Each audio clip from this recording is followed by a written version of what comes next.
ഹൈക്കോടതി വിധികൾ പലതും ചരിത്രം കുറിക്കാറുണ്ട്. അത്തരത്തിലൊന്ന് കഴിഞ്ഞ ദിവസവും ഉണ്ടായി. ജനന സർട്ടിഫിക്കറ്റിൽ ഇനി മുതൽ അച്ഛൻ അമ്മ എന്നുണ്ടാകില്ല, പകരം മാതാപിതാക്കൾ എന്നാകും. ട്രാൻസ്ജെൻഡർ രക്ഷിതാക്കളായ സിയയും സഹദും 2 വർഷത്തോളം കാലം നടത്തിയ നിയമ പോരാട്ടമാണ് ഈ ചരിത്ര വിധിയിലേക്ക് എത്തിച്ചത്.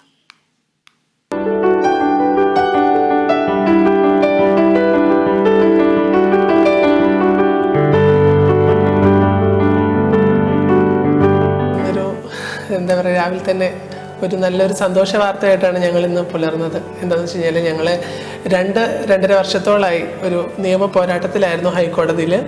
ഞങ്ങളുടെ മോളുടെ ബർത്ത് സർട്ടിഫിക്കറ്റിൻ്റെ ഭാഗമായിട്ട് 2023 ഫെബ്രുവരി 8 ഞങ്ങളുടെ മോള് ജനിക്കുന്നത്.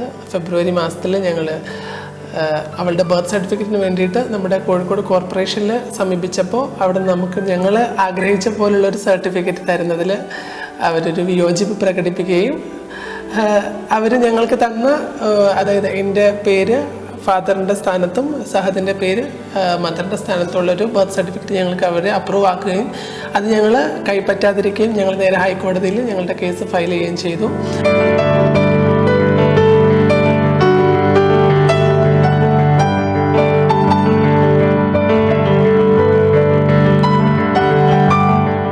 തുടർന്ന് ഹൈക്കോടതി ആ ചരിത്രവിധി പുറപ്പെടുവിച്ചു. കുട്ടികളുടെ ജനന സർട്ടിഫിക്കറ്റിൽ ഇനി മുതൽ അച്ഛൻ അമ്മ എന്നുണ്ടാകില്ല, പകരം രക്ഷിതാവെന്ന് മാത്രമാകും ഉണ്ടാവുക. നിയമ പോരാട്ടത്തിനൊപ്പം നിന്നത് കേരളത്തിലെ ആദ്യ ട്രാൻസ്ജെൻഡർ അഭിഭാഷക പത്മലക്ഷ്മി.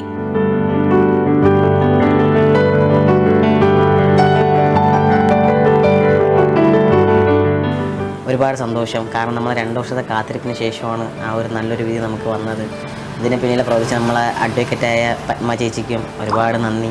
ട്രാൻസ് കമ്മ്യൂണിറ്റി എന്ന് പറയുമ്പം എല്ലാവരും ജനിച്ചു, എങ്ങനെയൊക്കെയോ ജീവിച്ചു, മരിച്ചു, മണ്ണടിഞ്ഞു പോകുന്നൊരു പ്രകൃതമാണ്. സോ എനിക്ക് അതിനേക്കാൾ ഉപരി എനിക്കൊരു ഫാമിലി ലൈഫ് എൻജോയ് ചെയ്യണം എന്നൊരു ചിന്തയുള്ള ഒരാളായിരുന്നു ഞാനത് സാറിനോട് പറഞ്ഞ സമയത്ത്, ഇങ്ങനൊരു ഡെലിവറിയുടെ കാര്യം ഞാൻ പറഞ്ഞ സമയത്ത് ആളൊട്ടും അക്സെപ്റ്റഡ് ആയിരുന്നില്ല.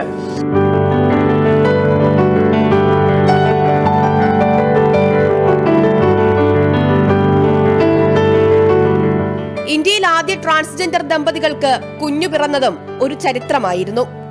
രാജ്യത്തെ ആദ്യ ട്രാൻസ്മാൻ പ്രഗ്നൻസി എന്ന ചരിത്ര മുഹൂർത്തത്തിനും സിയ സഹദ് ദമ്പതികൾ നമ്മെ സാക്ഷികളാക്കി. ഏതൊരു പാരൻസിനെ പോലെയും തന്നെ ഞങ്ങളും ഭയങ്കര എക്സൈറ്റഡ് ആണ്. കാരണം ഇപ്പോൾ ആൾ ഭയങ്കര ഒന്നും അറിയാത്ത പ്രായമാണ്. എല്ലാം അവർ ക്യാച്ച് ചെയ്ത് കണ്ടും കേട്ടും പഠിക്കുന്ന ഒരു സമയമാണ്. ഇപ്പോൾ നമ്മൾ വളർത്തുന്നതെന്ന് വെച്ച് കഴിഞ്ഞാൽ എന്താ പറയുക, ശരിയും തെറ്റും പറഞ്ഞു കൊടുത്ത് വളർത്തുക എന്നുള്ളതാണ്. ഇപ്പോൾ ഒന്നും അറിയാത്ത പ്രായമാണല്ലോ.